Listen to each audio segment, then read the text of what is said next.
selection process that we have. Dating really is how we evolve as dating. It's how we choose each other. And dating is a real drag for a lot of people, but I always think it's a nice thing. You know, when I see a date, I'm always happy when I see a couple on a date, because it means people are still trying, you know? You see a couple on a date, it means there's still courage out there. That takes courage to go on a date, for both sides. Two very different kinds of courage. The male courage, traditionally speaking, is that he decided to ask. He went up to a random woman who he has no idea if she's gonna like him or not, and he walked up to her, terrifying. Everything in your body's telling you, just go the fuck home and jerk off, don't do this. But he walked up and said, hi, yes. And she's like, no, give me a second. And you try to get through this membrane of, you know, and then if it works and you say, you want to go out sometime? Sometimes she'll say yes. And if she says yes, that's her courage. And the courage it takes for a woman to say yes is beyond anything I can imagine. A woman saying yes to a date with a man is literally insane and ill-advised. And the whole species' existence counts on them doing it. And I don't know how do women still go out with guys? When you consider the fact that there is no greater threat to women than men. We're the number one threat to women. Globally and historically, we're the number one cause of injury and mayhem to women. We're the worst thing that ever happens to them. That's true. You know what our number one threat is? Heart disease. That's the whole thing. That's it. Just our own heart going, dude, you can't keep doing this. I told you 3 strokes ago that this is not smart. But women still, yeah, I'll go out with you alone at night. What are you, nuts? I'll get in your car with you with my little shoulders. Hi, where are we going? To your death, statistically. How do they still do it? If you're a guy, try to imagine that you could only date a half bear, half lion. And you're like, oh, I hope this one's nice. I hope he doesn't do what he's going to do.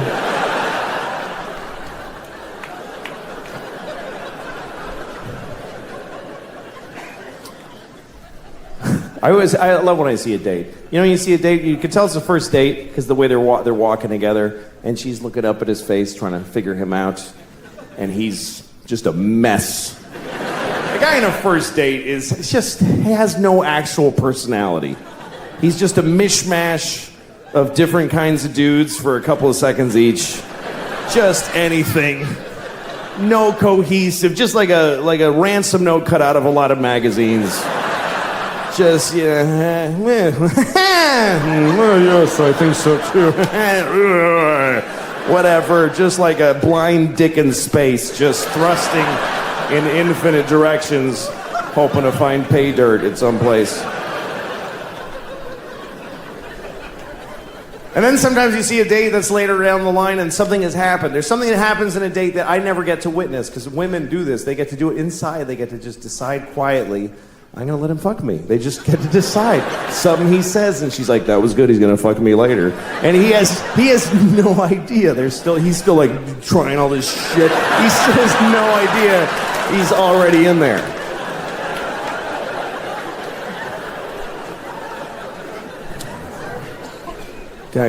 We love women a lot. All men do. And we just look at you. That's what I do. I just look at women. I just, like they're, cakes and windows. I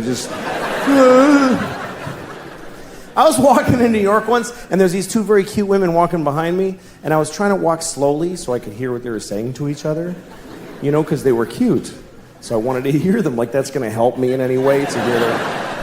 Don't you wish the guy walking in front of us would squeeze our tits for like 1 second?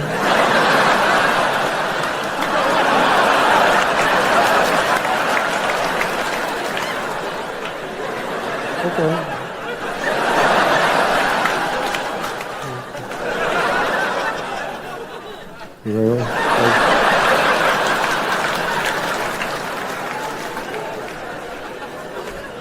It's really a flaw in men that we would all do that. If you're a woman, you could ask any guy on planet Earth, can you squeeze my tit for 1 second? And 100% of us will go, oh yes, of course. That doesn't matter. I could be doing open heart surgery. Oh yeah, okay.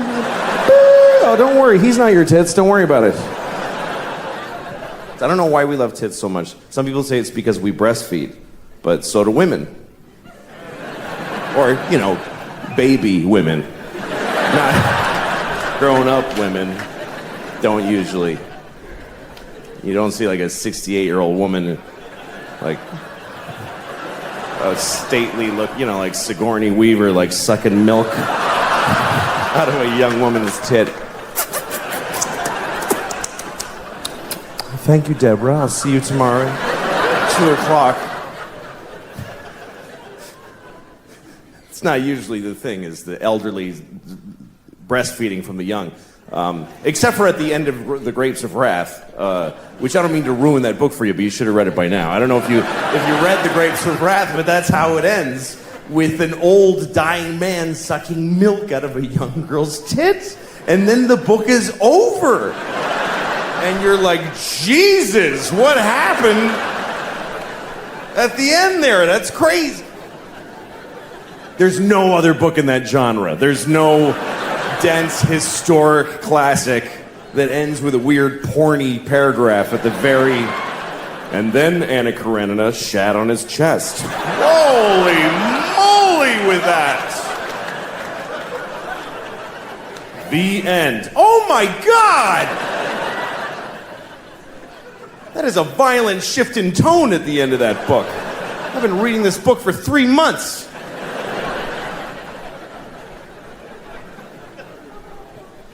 But we do, we love tits.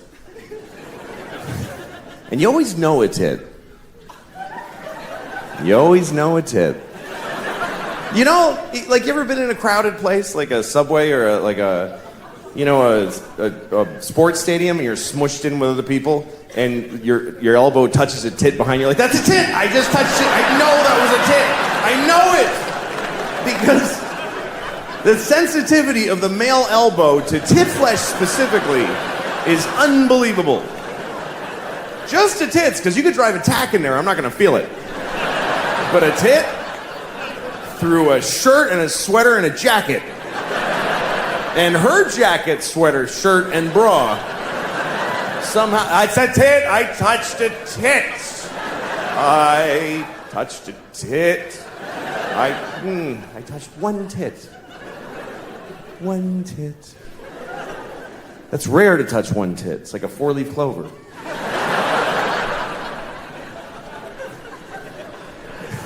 Usually you touch it. The only time you touch one tit is when it was an accident or you didn't have permission.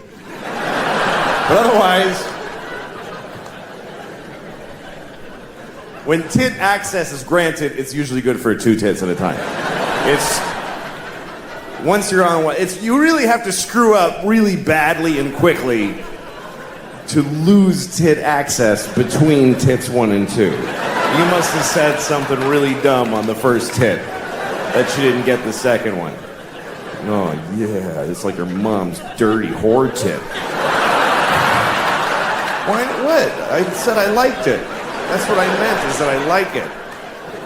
I like your mom's dirty whore tit. I like yours. And if it's up to the guy, we're going to touch both tits. No guy touches a tit and then goes, you know what, I'm good with the one. That's fine for me. Everything in moderation. We're going to touch both. Even if something terrible happens in the middle of, yeah, there's a bomb! Oh shit, come on. Let's get your tits out of here.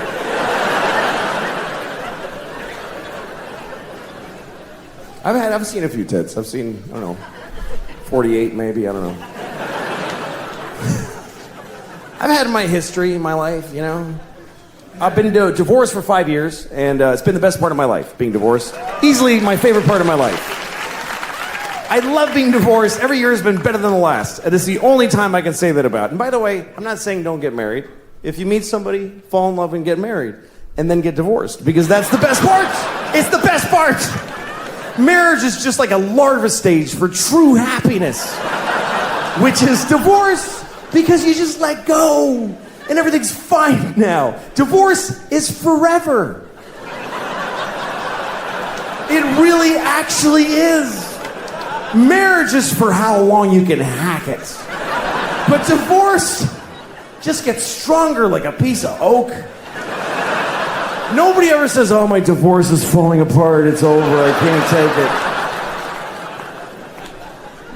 And again, if you're in a good marriage, stay in it. If you're in the best marriage ever, stay in it. I'm just saying, if you got out, it would be better. That's just a fact. I'm sorry, but it's true. Everything's better. My ex-wife and I, this is the best part of our knowing each other. We're good co-parents because we live apart and we're friends. Our kids go to her half the week, they come to me half the week. And I'm a good father. I'm an attentive, focused, and responsible father. Do you know why? Because I get to say goodbye to these kids every week. Are you shitting me? It's like every parent's fantasy. Who can't be a good father for half of every week? No matter how bad it gets, every Wednesday I get to go, goodbye, girls. Daddy's gonna go upstairs and pour whiskey all over his naked body right now.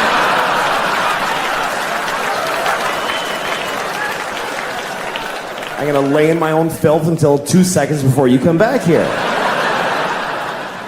That's why I'm such a good dad.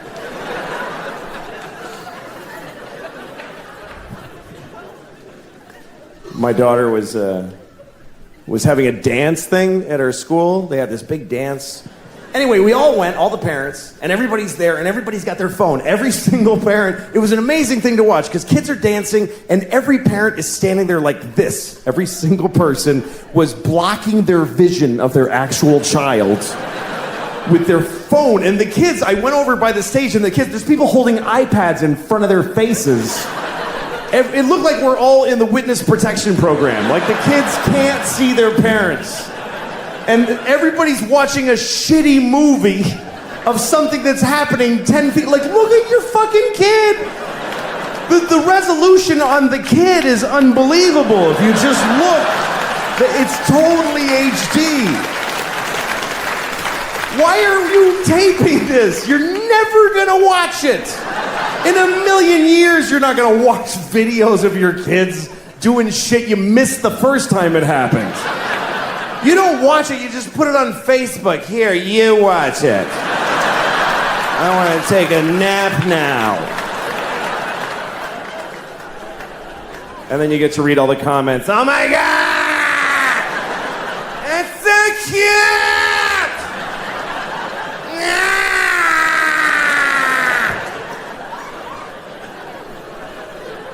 And guess what? They're not watching it either. They're not watching the video. These kids are dancing for no one. Nobody watches the videos on your Facebook. They see the first frame of a kid and they go, that's very nice. Okay, back to this.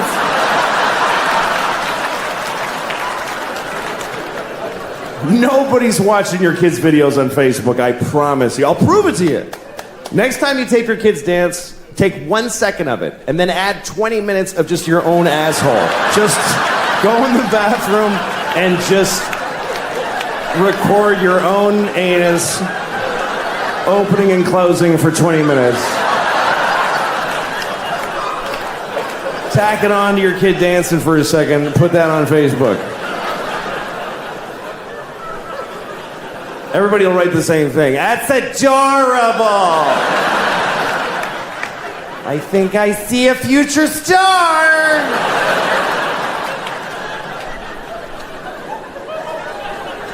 Don't tape shit on your... Life is short. Life is very short. I like life. I like it. I feel like even if it ends up being short, I got lucky to have it, because life is an...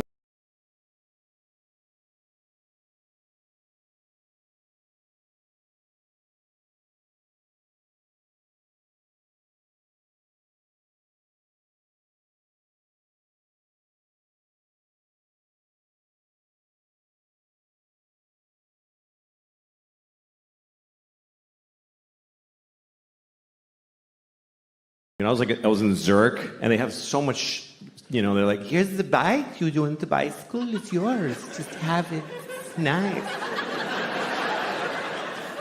And they have the garbage with the 8 fucking holes of different shapes. It's like an IQ test for a monkey. I don't know what the fuck. This one hole has a picture of a cup, and the next one has a picture of a cup that's a little different. I'm standing there with a dead baby. I don't know where I'm supposed to... What am I supposed to do with that? It doesn't go in the newspaper slot, but otherwise I don't know.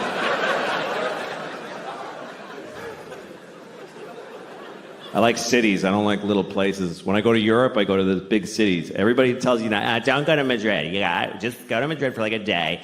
And then you got to take a train. And you have to go to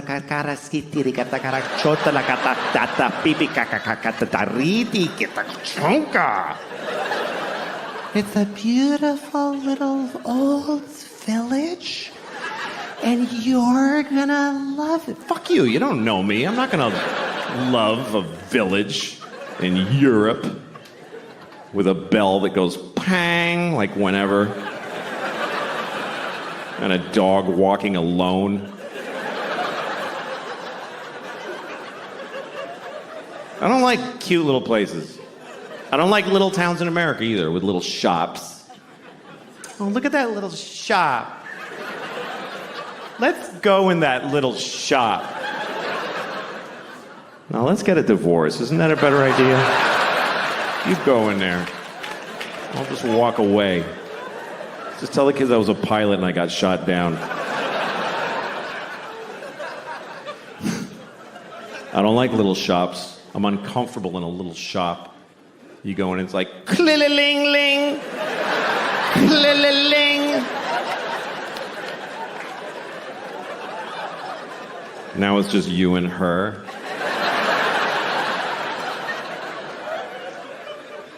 You're surrounded by her dream.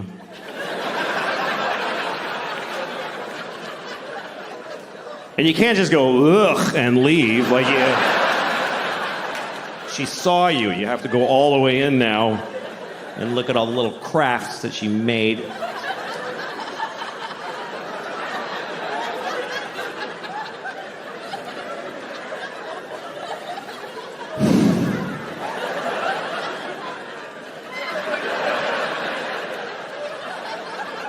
You made this? Really? You made this instead of killing yourself?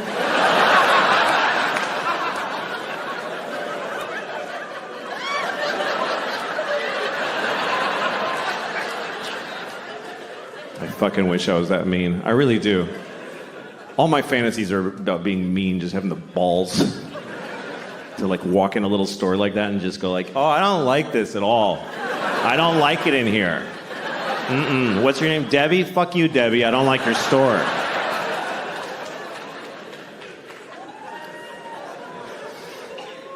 I was in Florida recently. I don't like Florida at all. That's a shit state full of shit people. That's what I think. I hate Florida. I hate it. I hate the whole thing. I hold the entire... It doesn't look like a dick. People say that. It looks like a shit coming out. If you look at it, it's like America's ass. And it's a shit that's just that you're trying to... And there's a little... Cuba's like a little... that came first. That's what I think of Florida. Every time there's a hurricane, I'm like, yeah, get them. Get them all, Melissa. No. I don't mean any of that. It's just fun. It's fun to pretend. I was in a sushi restaurant in Florida, and it was empty. You ever go in a restaurant, and it's open, but you're literally the only person in there. You walk in, the staff is like sitting at the tables, you know? And you walk in, you're like, are you open? They're like, yeah. And so you go, oh, good. And they're like, oh, we gotta fire up the whole fucking restaurant for this one guy now? So I ordered a lot of sushi because I felt bad for wasting their time. And I didn't eat most of it because I don't like sushi. And so the waitress comes over, she's Japanese, and she says, you know Finnish? Which is what she said. I'm not... It's just what she said. I'm not going to change what she fucking said. I'm not going to lie to you and say that she said, you're not going to finish that? Because it doesn't happen to be what she said. And I have to do the accent, because it's weird if I tell you that she said, you know Finnish? So I'm stuck. I'm just telling you what happened. She said, you know Finnish? Do you That's exactly what she said. It's a perfect replica. No, it was subtle. She said, "You know Finnish?" And I said, "No, I know Finnish." Because I think that's polite to repeat people's bad English to them. Otherwise, you're being a dick. It's like, "You know Finnish?" "No, I am not going to finish." You left out a lot of words. I took the liberty of restoring them.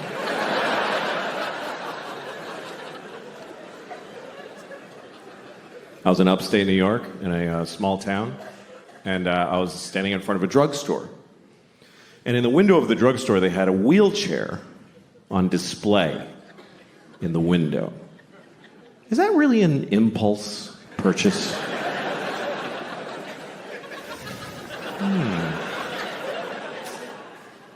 I should get a wheelchair. That would really help with my paralysis. Then I wouldn't have to drag myself everywhere I go, like I've been doing for 10 years since my legs were blown off at the marathon.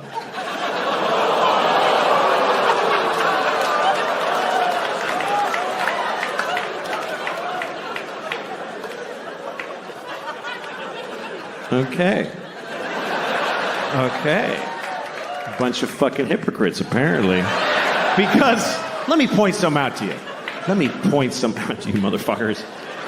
You were just, like, seconds ago, laughing at a man with no legs crawling on the ground. You're just...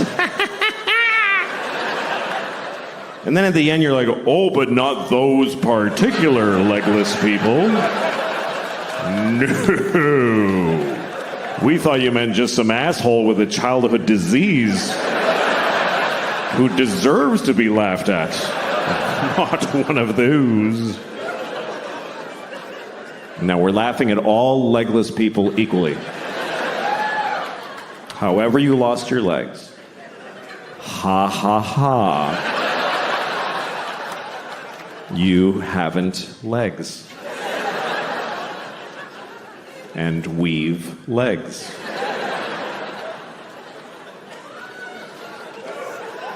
I have legs. I have 2 legs. 2 fucking legs. That's the maximum amount. I fucking love having 2 legs. I fucking love it. I wouldn't like having no legs. I really don't think I would like it. I think it would suck. I think it would suck shit out of the balls of Christ. It's an old Southern expression. It's not used like it used to be. I think 2 legs is better than none. That's what I think. That's just my opinion. It's not popular. You're not supposed to say that because you're supposed to always be very positive about disabled people. But I think that puts pressure on them to be positive. What if they don't want to be? Because the only story we want to hear is about the amazing disabled people. He's amazing. He lost his legs and then he won the leg-having contest. What about disabled people who aren't amazing? Who are just ordinary with a sweatshirt and some potato chips, and he's going, "Fuck, I wish I had legs." No, this is better. This is better with no legs. Why is it better? Because you can do anything now. I can do 4 things. Fuck off. I just don't know that our positive, non-disabled attitude really helps. Like retarded people. We're going to talk about retarded people for 20 minutes. That's what's going to happen. We're going to discuss retarded people for 20 minutes. It's not okay to never speak of them. No, we're going to talk about them. First of all, I want to talk about the... I don't know. It's really the kids that do you in. As a matter, we have 2 kids. That's fucking stupid. Don't do that because you just... Mainly what it does to a marriage, it just changes the way that you think about your spouse. Because when you're married, when you first get married, you have a relationship that's so important to you and you're working on it together. But then you have a kid and you look at your kid and you go, "Holy shit, this is my child. She has my DNA. She has my name. I would die for her." And you look at your spouse and go, "Who the fuck are you? You're a stranger. Why do I take shit from you?" But it's the kids that make it very hard. We have two. We have a baby, and I don't really know the baby, to tell you the truth, because she hasn't said anything, so I don't really know her. I like her, she's fine, but I don't know her. How do I know what she's really like? Maybe she fucking hates Jews. I don't know nothing about her. People ask about her all the time. They're like, hey, what's your baby like? She's a fucking baby. What do you want to... You ever seen a baby? That's exactly what my baby's like. But what's going on with your baby? Jesus. She got fired from Target, and she's getting an abortion. It's been a tough year, but otherwise, you know.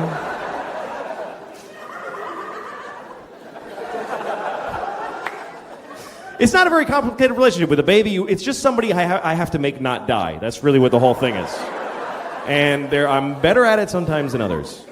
One time I took my daughter to the grocery store, and I had to put her in the stroller. She won't go in the fucking cart. She's the only baby in the world that won't go in the shopping cart and sit there. You try to put her there, and her legs curl up, and she goes, ah! And fucking psycho. So I got to put her in a stroller, and I got a cart, and I'm pushing them both through the fucking supermarket. And then so I'm done shopping, and then I go out to the parking lot, and I open the car. First I start the car before I put them in there, because I want it to get nice and cool, because I love her, so I have to make it nice and comfortable. I do. I love my children. I love my wife. I wish I didn't. How awesome would that be to wake up one morning, fuck, I don't feel nothing for these assholes, and just walk out the door. But so far, no such luck. So I start the AC, then I put the groceries in, then I go to get my daughter out of the stroller. I got down there, and I realize that the exhaust pipe is right in her fucking face. It's just fucking... I'm like, fuck! I almost killed my kid in the dumbest fucking way ever! If she died like that, I couldn't tell her mom. I couldn't fucking go home with that story. Well, I put her in the fucking, I don't know, I didn't realize. Fuck you. I don't know. I'd have to throw her into traffic. Help! That would be better. To actually tell her that I threw her into traffic.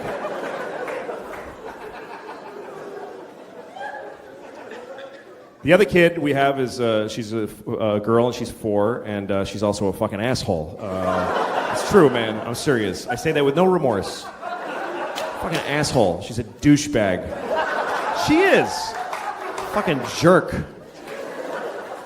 The other day, I'm like, put your shoes on. We're trying to leave. Put your shoes on, please. Put your shoes on. Put your shoes on. How many times can you say that to somebody before you just want to kick them right in the fucking face? Seriously, if you're with a group of people that are trying to go somewhere and you can't go because a member of your party just refuses to put their shoes on, that person is a fucking asshole, okay? You don't do that to people. Imagine being with a group, hey, we can't go. Why? Because fucking Bill won't put his shoes on, he just won't put them on. Fuck, Bill, what's your problem? I don't want to put them on. Fuck you! Fucking kids suck. Seriously. The other day, I walk in the kitchen. She's talking to my wife. She says, Mama, I saw a doggy today. And I was like, really? Where did you see a doggy? And she's like, I'm telling Mama, not you. I'm like, hey, fuck you. I'm just asking to be nice anyway. What, you think I actually give a shit about the dog you saw? Like that was going to be an awesome story that you saw a fucking dog. Who gives a shit? I got better stories than you. I have an interesting life. I'm on fucking television. I won an Emmy. You don't ask me what fucking happened to me today, you little bitch.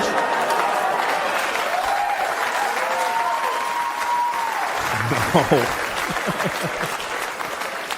I didn't say that to her, obviously. But that's the thing. Nobody ever calls her on her bullshit. That's how she got to be an asshole in the first place.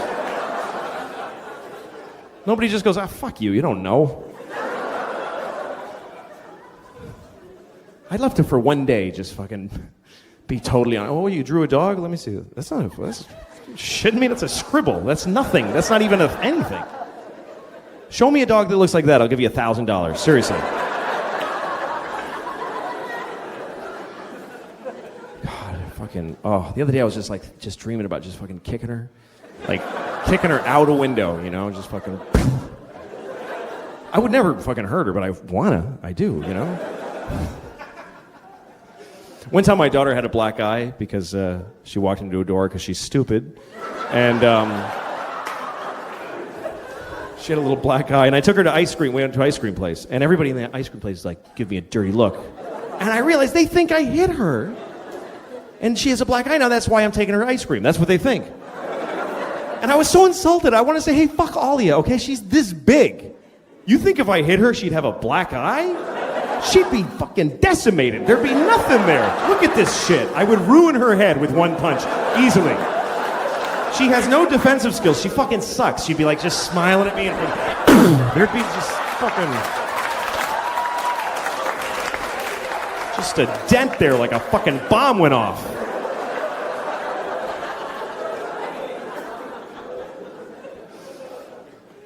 I don't know. I love my daughter, but people really don't get what it's like with a kid full time. When, we parents make you love our kids because we dress them up and take them out. Look at it, and everybody goes, "Oh, nice." But you don't know what she's like when she comes home. The dress comes off. She fucking rubs her ass in mud. She's fucking gross. She won't fucking take a bath. Like, you can't, once you have a baby, you can't force the kid. Fuck her. Let her sleep in her clothes. I'm not dealing with it tonight. Her hair gets clumpy. She stinks. Sometimes it's like fucking, just fucking rancid, stinky fucking kid. She fucking, in front of people, she like scratches her asshole in front of people. Like fucking deep asshole scratching in the fucking panties. And then she smells her finger. That's the kind of person I'm talking about. She's disgusting.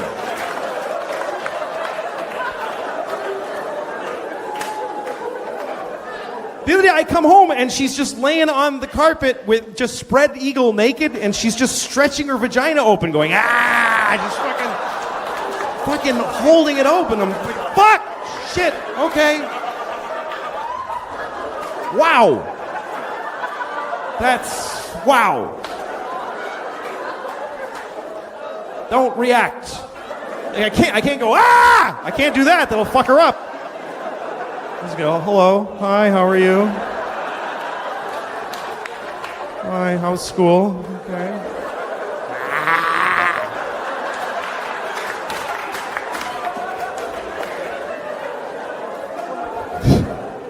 I don't know what the fuck to do about it either, because she does it all the time, and I don't want to stop her, because you know what? She's happy. That's the happiest I've ever seen any person in my entire life. That's a fucking human being at their happiest, just, that's what we all wish we could do. We should all be doing that, but we gotta fucking stop it, though, because she'll be fucking homeless if she doesn't cut this shit.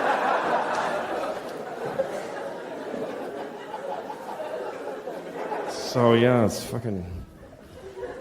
My wife took the kids out the other day. When she just... It's, the most amazing thing is when you get to be alone in your house. As a dad, you never get to be alone, or as a mom. But when the other parent takes the kids out and you're alone, that's fucking awesome. And I think I'm getting older because the way I use that time has totally changed. I used to have, Jerkfest 2006. Are you shitting me? Jerking off in my own house, alone in my own bed, taking my time, go through my wife's shit for pictures of her friends I want to fuck, everything. It was awesome.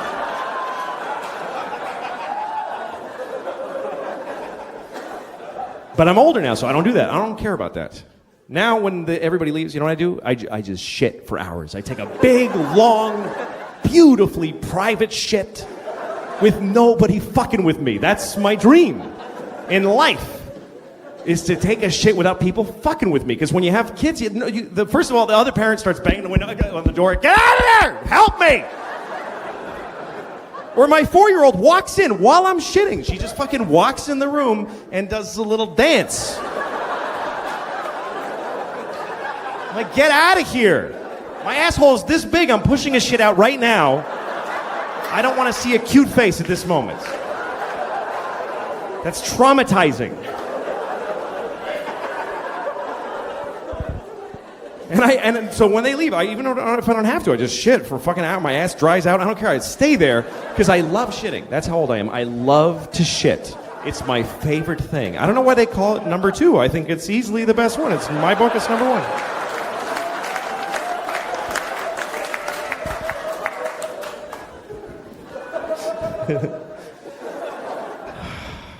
But no, it's hard. Having kids and being married, it's difficult. And, whatever. But one thing it's made me is it's impossible for me to have any sympathy for single people. I just don't give a shit about single people. I don't dislike single people, but I don't get... Whenever single people complain about anything, I really want them to just shut the fuck up. Because... First of all, if you're single, your life has no consequence on the earth. Even if you're helping people aggressively, which you're fucking not, nobody gives a shit what happens to you. You can die and it actually doesn't matter. It doesn't. Your mother will cry, whatever, but otherwise nobody gives a shit. I can't die. I got 2 kids and my wife doesn't fucking work, so I don't get to die. I can't die. I love her, but she's a painter. Great. Paint $1, take some pressure off, please.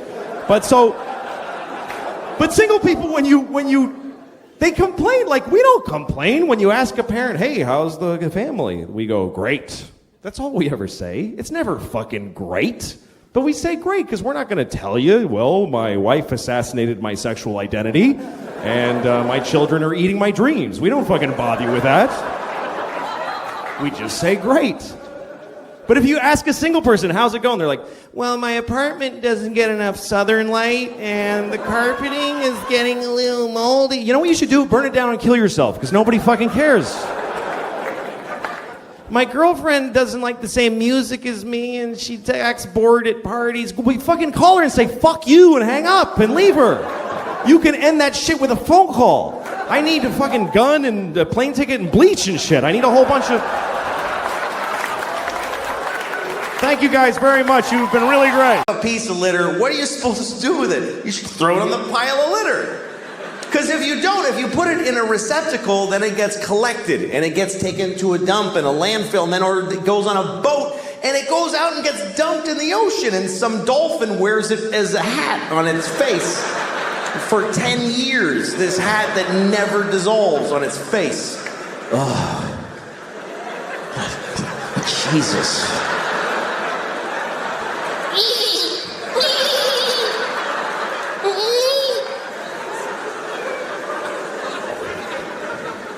I mean, everything that we introduce to the world is shitty.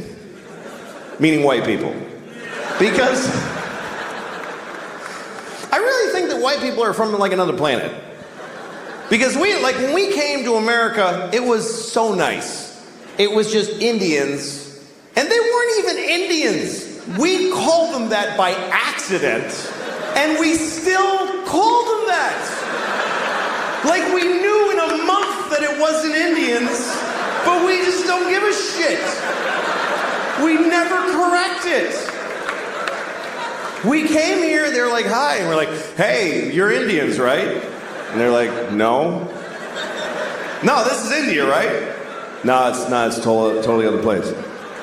You're not Indians? No. Ah, you're Indians. Yeah, Indians for hundreds of years after. We ruined everything here. This was it was just coast to coast, just green and brown and beautiful. And all the humans were just walking around with painted faces, just walking.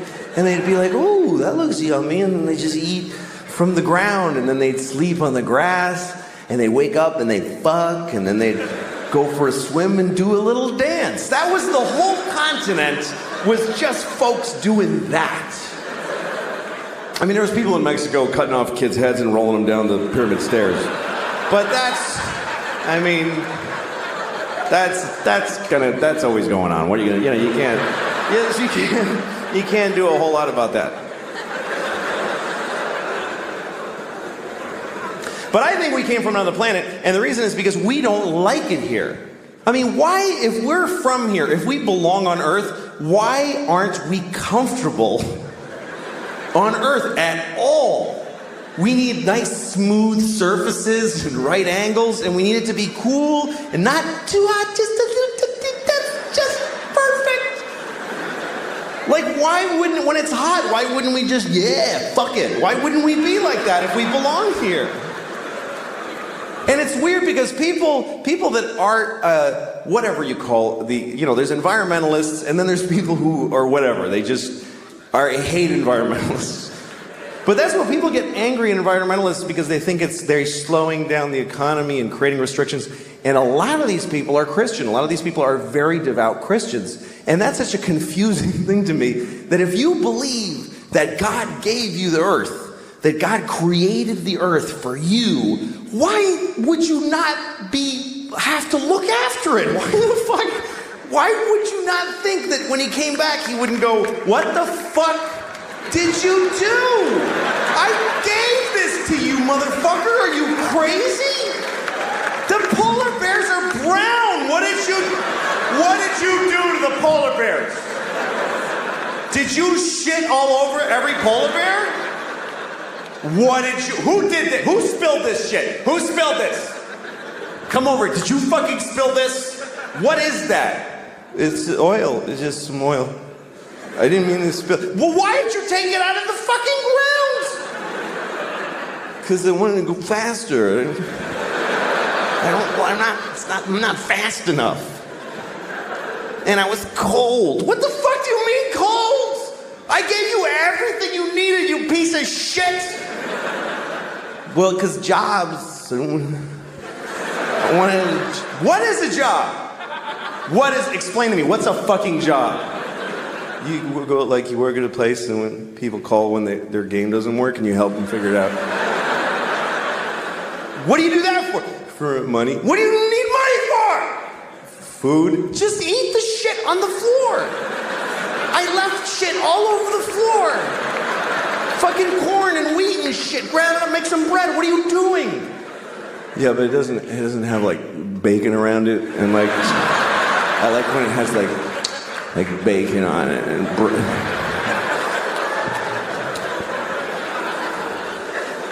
I watched somebody do that the other day after a meal. They went, oh, it was just mwah, mwah. And I started wondering, what does that mean? What does that signify? Mwah, through everybody's life without any... And everybody's beep, honking and outraged, and you always see the guy go, I have to. There's no other possible thing I could do. What else could I do except go up one more block and then go left and take 4 seconds? That's not my favorite way, though. That only meets 99% of my criteria. But I'm selfish. I would like to be a better person because I got kids, and I want to, pass on a better. But sometimes it's not clear what the right thing is to do. Like one time, I threw a candy wrapper on the street, and I didn't do it yeah. I just take that shit straight. I did it because I was, shaking. I wanted the candy.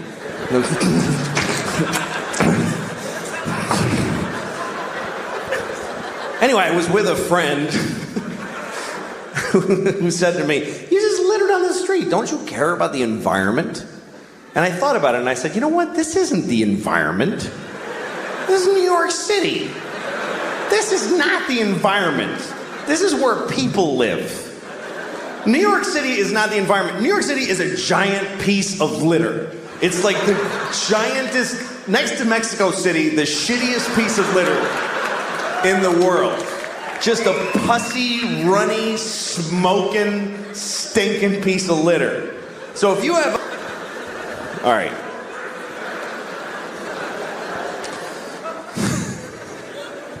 Yeah, I'm not a good guy. I am not. I wish I was a good guy. I like the idea of being a good guy.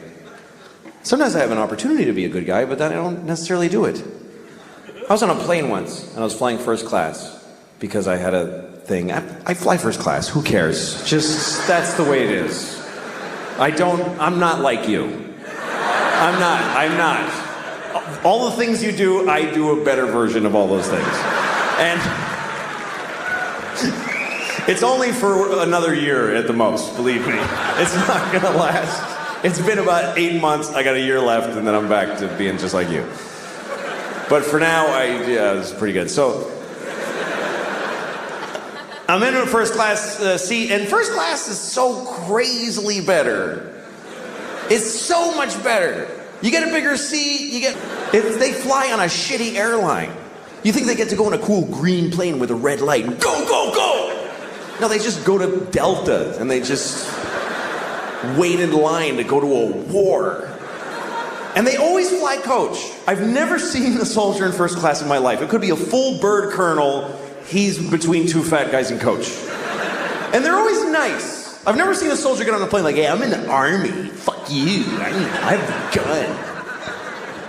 They're always like, oh, yes, sir. Thank you very much, ma'am. It's like having an extra flight attendant. They help everybody put their shit up. They're awesome. And every time that I see a soldier on a plane, I always think, you know what? I should give him my seat. It would be the right thing to do. It would be easy to do, and it would mean a lot to him. I could go up to him, hey, son. I get to call him son. Hey, son, go ahead and take my seat. Because I'm in first class. Why? For being a professional asshole. I'm in first class because I talk about babies with big dicks. That's what got me my seat. This guy is giving his life for the country, he thinks, and so he has to sit. But that's good enough. That's good enough. The fact that he thinks it. I'm serious. He's fucking told by everybody in his life system that that's a great thing to do, and he's doing it. And it's scary, but he's doing it, and he's sitting in this shitty seat. And I should trade with him. I never have. Let me make that clear. I've never done it once.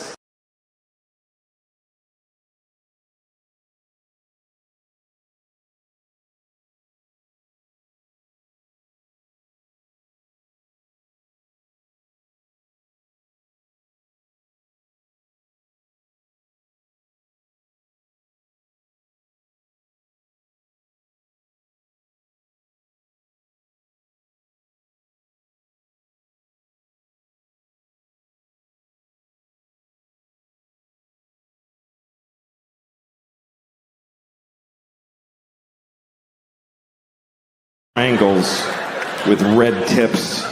They look like candy corn that somebody stepped on.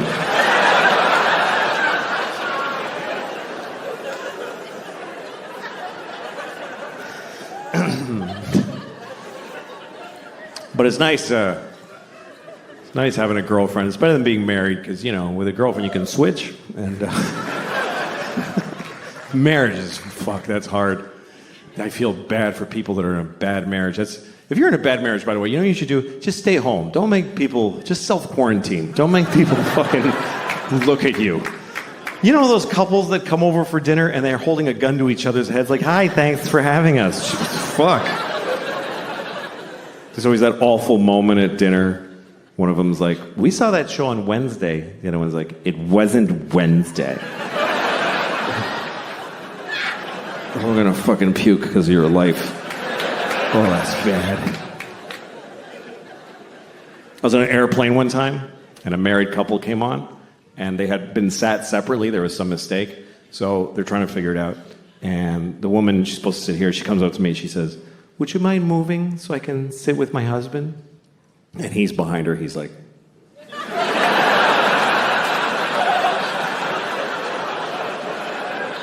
And I wanted to help him.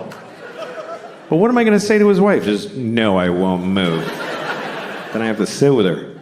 So I just got off the plane. I didn't go on the trip. I got off the plane, and it took off, and it hit the World Trade Center. So that was bad. I'll never forget that day. Oh, fuck, that was so unnecessary. That was wildly unnecessary. I don't know, man. I'm sorry. I'm fucking mentally ill. I don't know what it is. I've been thinking about this. You know, I think the thing is, I think I learned too early in my life that when I say something and people get angry, I just like how that feels. I don't know why, but I learned it too early. I think that's the problem. I learned that when I was 6. That's too young for that kind of, you know. I learned all the bad words when I was 6. I learned them all in one day from this old dude who hung around our neighborhood. I don't know if he lived there or what, but there was this old dude with a shitty coat and a dark tooth that was always walking around my neighborhood. And if you were a kid walking alone, he'd walk up and, hey, talk to you. Because it was the 70s. You could just walk up to kids and talk to them. Now you can't even fuck them. It's crazy how things are. I'm sorry. I know it's wrong to fuck kids, by the way. Just to be clear, I know that fucking children is wrong. I don't even need to be told. I just know that it's wrong. I would know it was wrong even if it was popular. Even if people were like, you should fuck kids, it's great. I wouldn't do it. Even if kids came up to me all the time, you should fuck me, I like it, I wouldn't mind at all. I would say, no, thank you, young man. Even if doctors proved that it was beneficial to the health of children to fuck them, I wouldn't do it. I wouldn't fuck a kid to save his life. That's even if somebody said to me, if you fuck just this one kid, then no kid will ever get fucked ever again. I might have to fuck that one kid. That might be the right thing to do. I'm saving all those kids. Oh, I'm saving them all. Not you. Not you. You're the last one.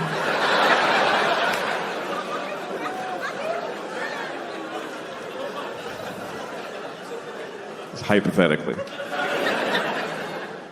Anyway, so the old man came up to me on the street, and he said, "Hey, do you want to know all the bad words?"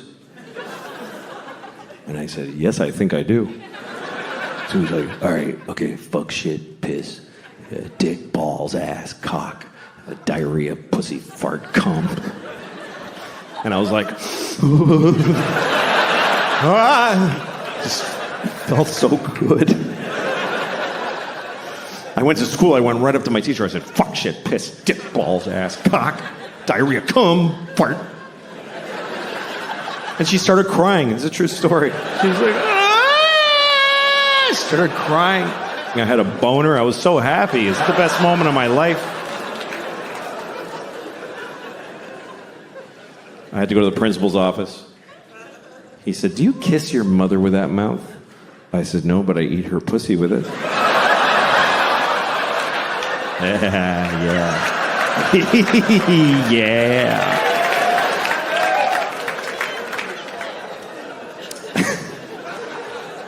Anyway, relationships are tough. That's what I'm talking about. I used to date a woman who was a vegan, so I had to fuck her with my dick substitute. And remember when meeting a vegan was weird? Remember when that was like a strange thing? Like, oh, what is that? Like, you probably met your first vegan in the 90s. You had like a dinner party, and somebody brought a vegan. And they said, "Just so you know, I'm a vegan." And you're like, "I'm sorry, you're a vegetarian?" And they're like, "No." Like, all right, what is the thing? And they tell you all, okay, yeah, I have no food for you. You can eat a napkin and shit paper, I don't care. But then you met another vegan, and you're like, oh, okay. And then now they're everywhere. Now who cares? There's several vegans in restaurants and whatever. It's kind of like gay people, sort of a similar trajectory of growth and acceptance in the culture, you know? Gay people and vegans have a lot in common. Like, they both have to tell their families at Thanksgiving. That's when they have to tell them. And Dad gets angry. "Your mother worked all night cooking that turkey, and you're telling me you're a fucking faggot?" You know, it's drama.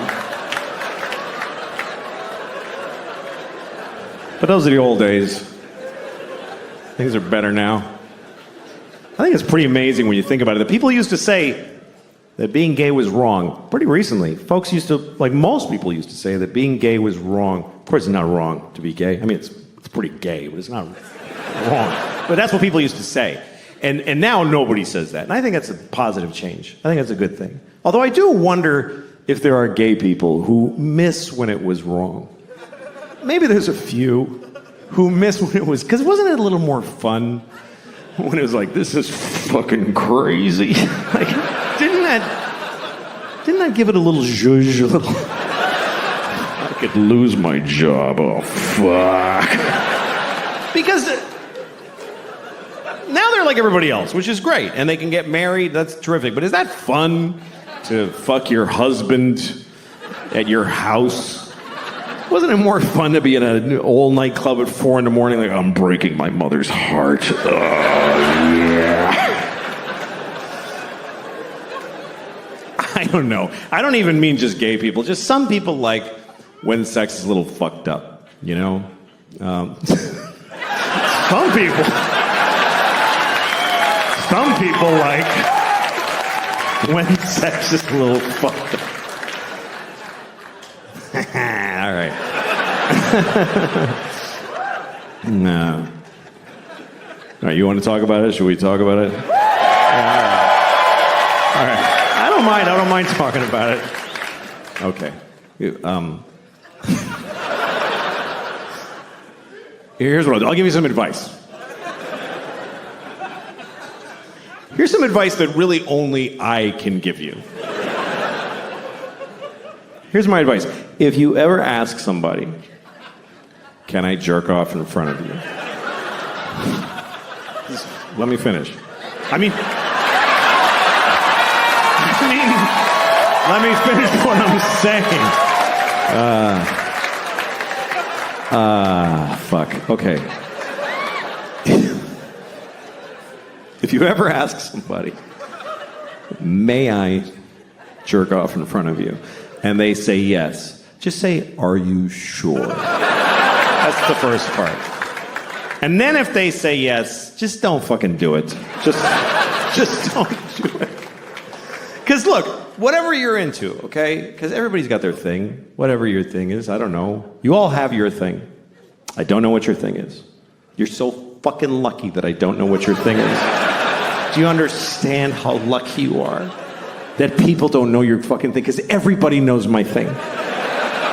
Everybody knows my fucking thing now. Obama knows my thing. Do you understand how that feels? To know that Obama was like, good Lord.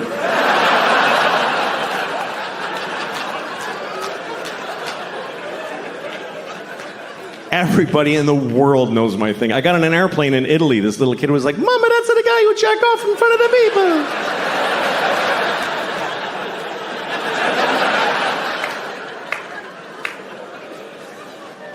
So whatever your thing is, I don't know what it is. Maybe you can't come unless you have your father on speakerphone. Whatever it is.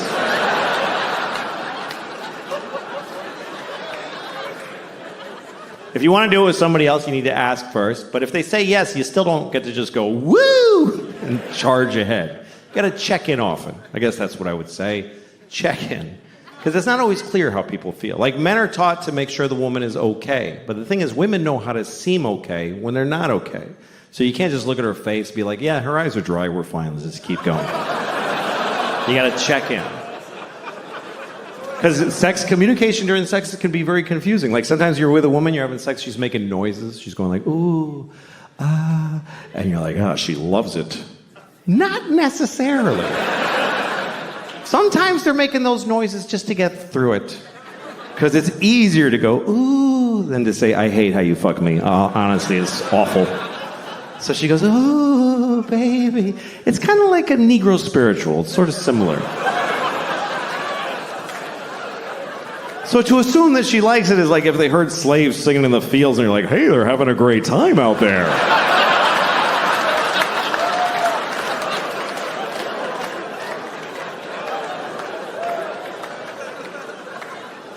As far as my thing, I don't know what the fuck. People are like, why do you want to do it anyway? Okay, I don't know. I like jerking off. I don't like being alone. That's all I can tell you. I get lonely. Where is everyone? It's just sad. I like company. I like to share. I'm good at it, too. If you're good at juggling, you wouldn't do it alone in the dark. You would gather folks and amaze them.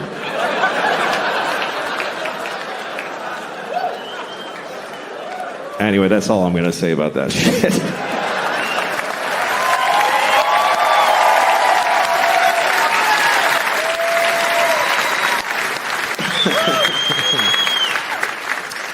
Well,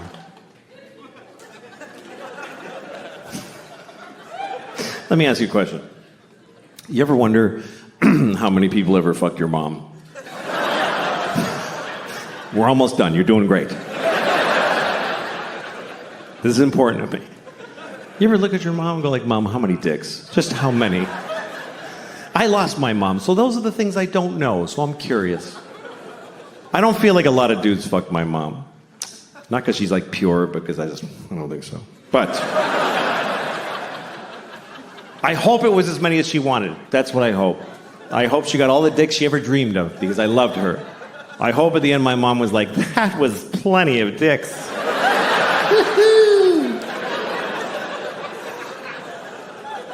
But I'll never know because you don't know your mom. That's the truth. You don't really know your mother. You feel like you know her, but you know what she told you. She didn't tell you shit. You don't tell your kids your life. What did your mother tell you? I won a swimming medal when I was 12. She didn't tell you, like, I used to fuck this guy at work. It was amazing. She didn't tell you that. Think about your mom's life story as she told it to you. There's huge holes in that story. Like, well, I graduated when I was 22, and then I met your father when I was 35. Feels like a lot of dicks would fit right in there, Mom. You know those movies where a mother and a daughter switch bodies? You ever seen a movie like this? It's always like Freaky Friday, some Disney comedy where a mother and a daughter switch bodies, and then they're like, whoa! Then they have to water ski and be in a rock band together. And then they switch back and they know each other better. That's the formula. I think they should make another one of those movies. But it should be about a mother who switches bodies with her son. But it's not a comedy, it's a drama. Like a medical affliction. They're upset the whole time. She's in the bathroom in the morning. I'm holding my son's penis. It's confusing. And her son is in her body. He's like, I don't want to be my mommy anymore. I don't like how it feels.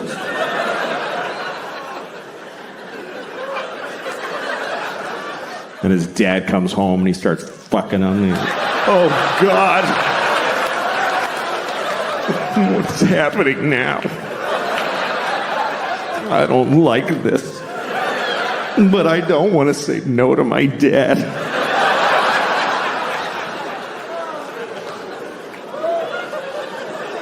And then at the end of the movie, they never switch back.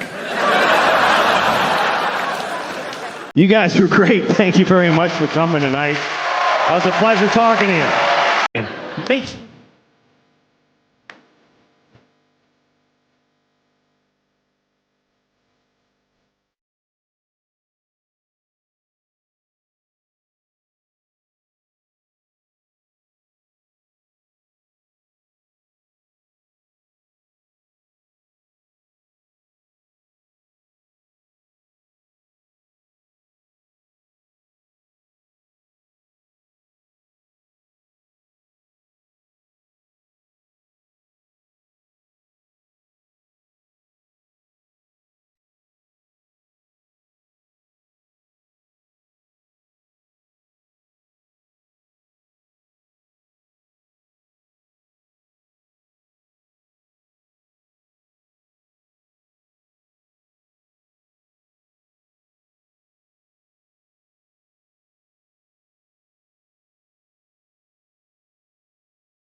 happy.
It's a weird selection process that we have. Dating really is how we evolve, is dating.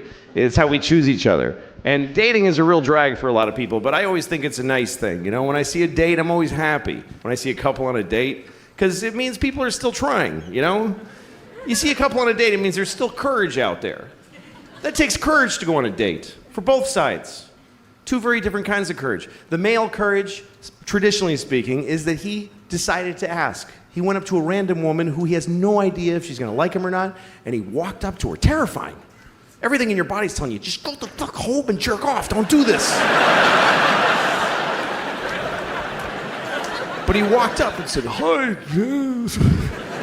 And she's like, no, give me a second. And you try to get through this membrane of, you know, and then if it works and you say, you want to go out sometime? Sometimes she'll say yes. And if she says yes, that's her courage. And the courage it takes for a woman to say yes is beyond anything I can imagine. A woman saying yes to a date with a man is literally insane and ill-advised.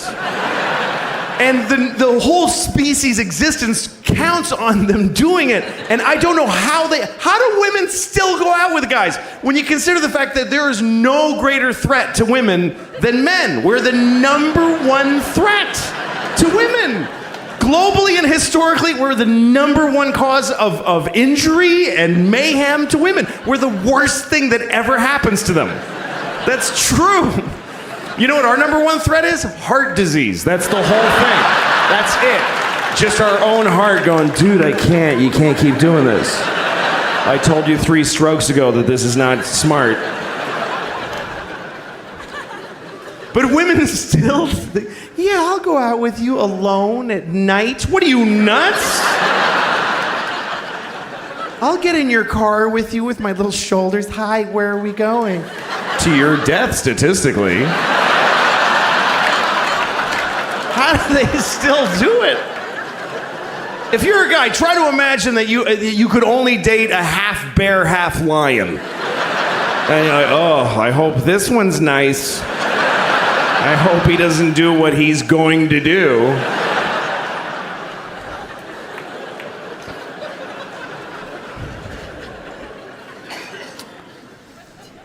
I love when I see a date. You know, you see a date, you can tell it's the first date because the way they're walking together, and she's looking up at his face, trying to figure him out, and he's just a mess. A guy in a first date he has no actual personality. He's just a mishmash of different kinds of dudes for a couple of seconds each. Just anything. No cohesive, just like a ransom note cut out of a lot of magazines. Just, yes, I think so too. Whatever, just like a blind dick in space, just thrusting in infinite directions, hoping to find pay dirt at some place. And then sometimes you see a date that's later down the line and something has happened. There's something that happens in a date that I never get to witness, because women do this. They get to do it inside. They get to just decide quietly, I'm gonna let him fuck me. They just get to decide. Something he says, and she's like, that was good, he's gonna fuck me later. And he has no idea. He's still like trying all this shit. He still has no idea he's already in there.